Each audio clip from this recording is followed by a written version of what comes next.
உங்கள் தந்தி ஒன் தொலைக்காட்சியில் கருடா தினமும் காலை 6 மணிக்கு காண தவறாதீர்கள். கனடா பிரதமர் ட்ரூடோ தனது பதவியை ராஜினாமா செய்த வேளையில் இனி கனடாவில் நடக்கப் போவது என்ன, அங்கு பிரதமர் ரேஸில் இருக்கும் தமிழ் பெண் அனிதா ஆனந்த் யார் என்பதை விவரிக்கிறது இந்த தொகுப்பு. ஜஸ்டின் ட்ரூடோ 2015 கனடாவில் லிபரல் கட்சியை ஆட்சிக்கு கொண்டு வந்து பிரதமர் அரியணை ஏறியவர்.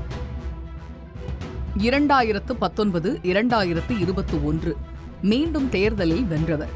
செல்வந்தர்கள் மீதான வரி அதிகரிப்பு, குழந்தைகள் நலத்திட்டம், பொருளாதார உத்தியால் கனடாவில் மக்கள் விரும்பும் பிரதமராக செல்வாக்கு பெற்றார்.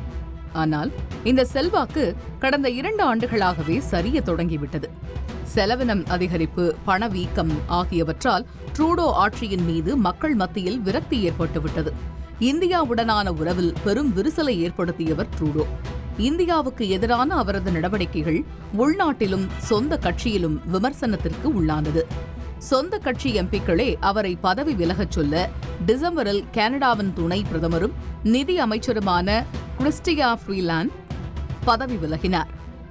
இப்பொழுது அமெரிக்காவில் அரியணை ஏறப்போகும் ட்ரம்ப் நிர்வாகத்தாலும் கனடாவுக்கு குடைச்சலாகும் என்ற கணிப்பும் உள்ளது. இந்த சூழலில் உட்கட்சி அழுத்தங்களால் தனது பதவியை ராஜினாமா செய்வதாக அறிவித்துள்ளார் ஜஸ்டின் ட்ரூடோ. கட்சி அடுத்த தலைவரை தேர்வு செய்ததும் என்னோட கட்சி தலைவர் பிரதமர் பதவியை விட்டு விலகிடுவேன். மக்கள் அவங்க விரும்பும் தலைவரை தேர்வு செய்ய உரிமை இருக்கு. கட்சிக்குள் இருக்கிற மோதல்களை மட்டும் கவனிச்சிட்டு இருந்தா தேர்தலில் என்னால ஒரு நல்ல வேட்பாளரா இருக்க முடியாது. மார்ச் 24 வரை நாடாளுமன்றம் தற்காலிகமாக ஒத்திவைக்கப்படும் என்றும் அறிவித்துள்ளார் ட்ரூடோ.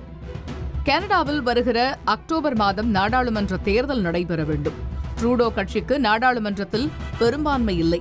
எதிர்க்கட்சிகள் நம்பிக்கையில்லா தீர்மானம் கொண்டு வந்தால் முன்கூட்டியும் தேர்தல் வரலாம். இப்போது ட்ரூடோ கட்சியில் அவரது பதவிக்கான ரேஸில் இந்திய வம்சாவளியைச் சேர்ந்த அனிதா ஆனந்த் இருக்கிறார். அந்நாட்டு வெளியுறவு அமைச்சர் மெலனி ஜோலி, முன்னாள் துணை பிரதமர் கிறிஸ்டியா ஃப்ரீலாண்ட், கனடாவின் வங்கியின் முன்னாள் ஆளுநர் மார்க் கார்னி ஆகியோரும் உள்ளனர். அனிதா ஆனந்த் தமிழகத்தைச் சேர்ந்த மருத்துவர் ஆனந்த், பஞ்சாபை சேர்ந்த மருத்துவர் சரோஜுக்கு மகளாக பிறந்தவர். உலக புகழ்பெற்ற பல்கலைக்கழகங்களில் பட்டம் பெற்ற கல்வியாளர், வழக்கறிஞர்.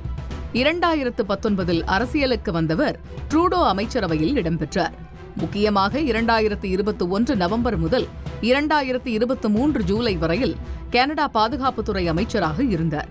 பிறகு கனடா கருவூல வாரியத்தை கவனித்தவர். கடந்த மாதம் போக்குவரத்து அமைச்சரானார். இப்போது கனடா பிரதமருக்கான ரேஸில் இருக்கிறார். உங்கள் தந்தி ஒன் தொலைக்காட்சியில் கருடா தினமும் காலை 6 மணிக்கு காண தவறாதீர்கள்.